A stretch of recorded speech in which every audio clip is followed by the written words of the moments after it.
everyone, Tanya here again. So today of our 14-day challenge, we're on day 8 and we're going to be focusing on to rebalancing. Coming along from yesterday, we did shoulders. We did try to squeeze a lot in with shoulders, but just know yourself that if you did it, and hopefully the quote that was given with yesterday's, you did take note of it. You did work hard with those and you should be so proud, especially the fact that if you've stuck with me all the way through so far. So you've done the first week, we're into that day 8, and I want you now to keep this idea that everything is building. So the core stability that we've set, the posture that you've set, being able to breathe, all of these different things, the hip hinging, everything starts to build in how the body functions. And now we're going to take it down into hips a little bit more. So we're focusing on hip stability, and again, there are so many ways that we can focus in on hip stability, and within 10 minutes I'm only going to pick 2 aspects within it, but we're going to try to then challenge it, and it does link in with what we did yesterday to a certain extent as well. So what I want you to do first of all is just get a sense, maybe if you're standing there listening to me at the moment, or maybe if you're sitting, have you been shifting from one side to the other, hanging out on your hip joints as opposed to using your leg muscles to hold you in place?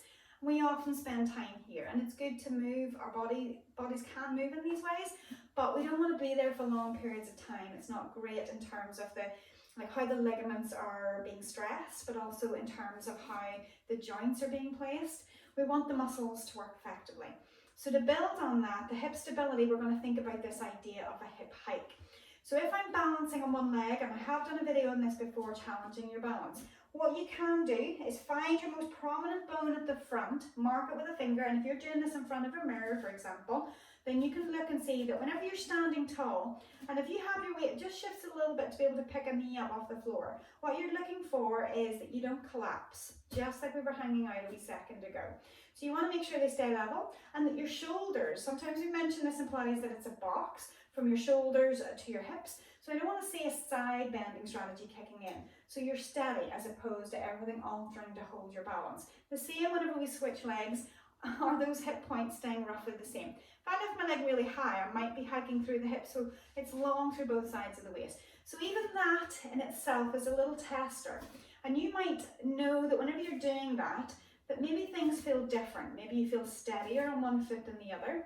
There's a lot of things come into this, and whether you pronate or supinate through your feet, if you have knee issues, other back issues, a lot of things come into it. But just as a little bit of a tool that gives us some feedback, what's happening in your body. So maybe you notice the hip hangs out. Maybe you notice one side of your waist gets longer. Maybe what you see through your eyes. Do you notice that the head position changes if you're looking straight for a point? So all those are little clues to know whether the muscles are doing what they should do, especially around your glutes. So this idea of being in neutral and the core slightly engaged, so we have this postural lift that happens throughout the day to win against gravity. This is a hip hike exercise, which is just an extension of that. Now I'm going to use the blocks here, but you can do this on the floor and just bend one knee, so you almost kind of just take it away. You could do it on the side of a step, so whether if you're up the stairs, you could be side on, but just make sure you have something to hold on to so you don't potentially fall down the steps. But again, as you're in that position, I want to find my balance. So whatever you're on, if you need to use something, use it, that's fine. That's not the purpose of this exercise totally. But again, I'm just going to be checking to notice, whenever I'm going into this position, this hip hike, I'm relaxing, I'm hanging out on the hip. So my hip mobility allows me to get close to the floor, but yours might not. And what I will say, if this exercise hurts you, stay on the floor with it. And the main thing is, as long as you don't feel a bad pain with this, you can play with it. If it's bad pain that you feel, you probably need some treatment in around that low back area. So from here, I'm hanging out on my hip. I have a few strategies. So one, I can engage my core. That helps to lift me. But I need my leg muscles to work. So I'm going to push that leg down into the floor. Remember when we did our shoulders yesterday, I pushed energetically long through my arm and it made my back round? Well, in theory, when I go energetically long through this leg, it's going to bring me into a bit of a hip hike. But hopefully not so far that it shortens my waistline. I don't have to go beyond that. I also, when my hip shoots out to the side, I can think about hugging it in. So our gluteus medius needs to work to hug the hip in. So it's all part of the glute. So I can pick all 3 of them.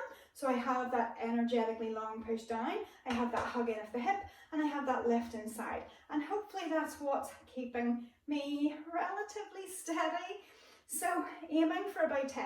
And you should feel as you're going through this that your glutes are working. You probably will feel a little bit of the thigh. And what I should mention is that sometimes the little compensation movement happens as your knee bends. I don't want you to bend the knee, I want you to keep it straight. So your thigh will be working, but I want you to find that your glutes are also working. And as we went through, say about 10 of those, just noticing how quickly you fatigue. Maybe you notice it in one side more than the other. So I definitely felt that. I know I have a weaker hip on my right, so I felt that after even probably around 5 reps of that.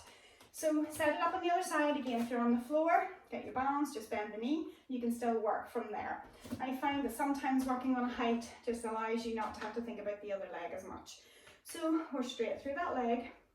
I've got my 3 strategies: energetically long, pushing down through the floor, hugging my hip in, and that sense of lifting through my core. So again, as I go through the exercise, I'm counting to see when do I feel potentially a little bit of fatigue coming in. And on this side, it's coping. I'm maybe getting to about the 10th one now, and I can feel it starting to get a little bit tired. So from that point of view, I can tell there's a difference between my 2 sides, so it's good to then try to strengthen that. But that then will build your postural standing muscles. But it also relates to other exercises where we need to keep our hips in line. So in terms of that, then we're going to take it on to the next one. And I'm going to bring you down to the floor for it. So I'm hoping you're okay kneeling. If you're not, then maybe stay with the standing version. But with this one, we're going to be in kneeling. And you could potentially, if you have something that's fairly consistent across both knees, or you could, double or quadruple up your mat, for example, just to get thicker layers in underneath. I like thick mats. I don't understand anybody that works just on a pure yoga mat. They're asking for problems with their knees in later life, but hey ho, seems to be all over the world. So from there, long through your spine, tail away from the head, and also then that sense of neutral and that sense of those shoulders, remember from yesterday, energetically long, and we're hugging them into the side seams, pulling them down the back, external rotation, elbows squeezing together, and I'm holding that. It's all light. It doesn't have to be 100% effort. It's just light so I know I'm strong through my supporting pillars. Core is drawn in, I'm not arched through the back. When I'm ready from there, have a look at your knees. You should have the center of your hip in line with the center of your knee. Now I'm going to shift a little bit of weight essentially onto one leg, but not by moving my hips across, but by pushing down into the knee, into the floor. Now when I push that down, it makes the other leg light and it should then be able to move. But I haven't moved my hips from side to side. So as an exercise, we call this swimming in Pilates, but it's also relating to bird dog in the fitness world. So as I slide it in behind, I'm lengthening through that side. Now, for now, that's not my main focus. My main focus is on keeping this 12 o'clock line from my hip down to the center of my knee. And I'm taking 10 of them. And as I do this, my core is working. It is definitely working. And you'll feel more weight on one arm, so your strong pillars still need to stay strong. If your hips shift, your weight will come even between both arms a little bit more. And that's another cue that you'll spot, that whether you feel that you're supporting one side or not. Shift it over, let's go for the other side. Again, just recheck yourself. Are you still in neutral with the back, ribs, head position? And again, the arms energetically long, hugging down the side seams, pulling them a little bit down the back, external rotation, little squeeze together. Sounds like a mouthful, but eventually you get into the habit of it. So I'm pushing down with my right knee this time to be able to slide my left leg away and in and under. Do I feel like I'm losing my arms? I hope not. Try to keep them in. And then from there, have a check. Am I still at 12 o'clock? And just in case that's a little bit confusing, if I turn, so you can see hopefully that my hip and my knee, they're in line from there, okay? I'll widen my arms just to make that a little bit more visible. So as I'm working through this, if I was to try to slide that leg behind, I'm looking to see, has my hip shot out to the side? That's reading to me at 11 o'clock. Or has it shifted a little bit the other way? It tends to be more that it's going to go hip out and knee in, just like we showed in standing. So I need to straighten that up and draw it in. And that simply is by more effort in pushing down. So it's using a little bit more of that muscular effort to keep that control. So again, once you have an eyeball on it and you've been able to keep it steady, I don't want you with your head buried the whole way through the exercise, but once you've done about 10 on each side, You will get a sense of whether you have one side that's a favourite for maybe not holding it exactly as it should, or maybe over the course you held it for the first few and then it started to drift. So from that point of view, we want to make sure that those legs are working. So we're going to rattle out another couple of movements, and if you're finding this hard on wrists, again, I know so many people that find wrists are hard to be on. So you could have yoga blocks, whatever, and you could have just the main palm of the hand to around about that first knuckle and the fingers over the edge and still have a bit of stability, or a little bit more, a little bit less. You could roll your yoga mat back to create an incline, so you could be resting so that the wrists are in a little bit more of a straighter line. You could also be on the knuckles, making sure the thumbs are forward, because that feeds into the external rotation a little bit better. So in terms of that, this is focusing on hips, but I want you to feel like you can manage it with your arms. Set it all up. Long arms, hugging down the side seams, external rotation, elbows squeezing together. Again, it's light. To me, it feels maybe just 5% of effort, maybe up to 10. I've checked my alignment, my back, I've checked my hips are over my knees.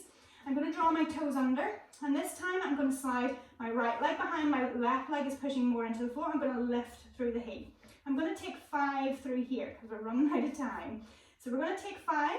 I'm still stabilizing, I'm not letting my hips go to the side. Once I've done 5, take the leg up, we're going to bend at the knee and we're going to pulse. 10 pulses, keeping the hips over the knee. I should feel my glute working on the moving leg, and I can feel so much else working around that hip on the left leg and into my core. Okay, switch it over. Make sure you're level, double check it, and then realign the head. Again, we're leading back, lifting through that straight leg, reaching through my heel, making sure both of my hip bones, if you imagine 2 lights shining from those hips, they're pointing down to the floor. Once I've done 5, bend the leg, pulse the heel up. Again, 10 pulses. Don't let the hips turn. Don't let that hip sneak out to the side. I'm having to check myself. I could feel it going there. My weight started to even up on both hands. So working through those 10, keeping those ribs in.